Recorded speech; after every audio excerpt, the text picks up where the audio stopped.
Okay, so I'm back in the tiny house after actually taking about a 6-week break. Went back to the UK and hung out there for a bit over the holidays. And now I'm back fully refreshed, ready to go. Definitely recommend, if you are building a tiny house, to take breaks like that as a much needed break. So today I've been doing the plumbing, getting back onto it straight away. Everything was pretty much laid out, dry fitted, but I've come back, I've rented a pair of these crimpers, which were only $5 to rent, and I rented them on Friday, which means I can keep them over Saturday and Sunday when the hardware store is closed here. So that's great. Got those, and I got a bag of crimps as well. These little 1/2-inch crimps. And yeah, I'm just working my way through. I've done the cold line already, and I'm just halfway through the hot line. It's pretty much everything you see here is the entire plumbing, which leads then back into the shower just up here. And then this leads up to the kitchen sink, and then above here will be the bathroom sink. So the plumbing is very contained here. And one thing to note, if you are building and you're going to be building in confined spaces, these crimpers need quite a bit of space to kind of get in and close things off. So it has been a little bit of a struggle back here, but you just need to kind of pre-build it before you slot it into the space. If there's ever an issue behind here with any leaks or anything like that, I'll probably end up replacing them with the SharkBite, like the push-in ones, because they're much easier to use in that small space. But for now, while it's open and there's no walls around it, I can get away with using these. I just feel it'll be a nice solid connection to start things off. But down the road, if we need to repair, I'll probably use the SharkBites, as I say, just for ease of use. So super simple. You know, you've got your elbows, 90s, and then you've got T's as well, and just pretty much, you know, mapped it out. I used a 5/8 drill bit to get through the floor, and it's a nice snug fit. Might just need to widen it a little bit, but that went through awesome. And I've made it's quite tight back here. I'll show you in a second, but I've got gas lines and drainage there too, and I've got to put some drainage in over here.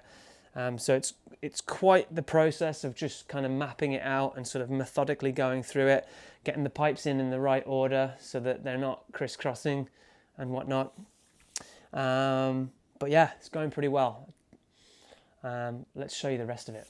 Okay, so we have this is a T at the very bottom here, and it points down, so the cold water is coming in there, and then that distributes into the water heater.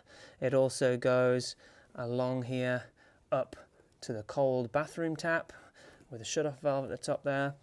Goes along and then up into, there's a shut-off valve, and that goes up into the shower in the back of the wall there, and also through this wall out and into the kitchen, and again with a shut-off valve at the top.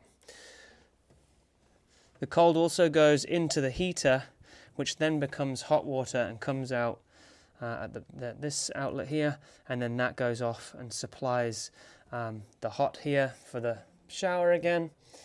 And you can see I've marked them up with a little bit of electric tape just for ease of visuals.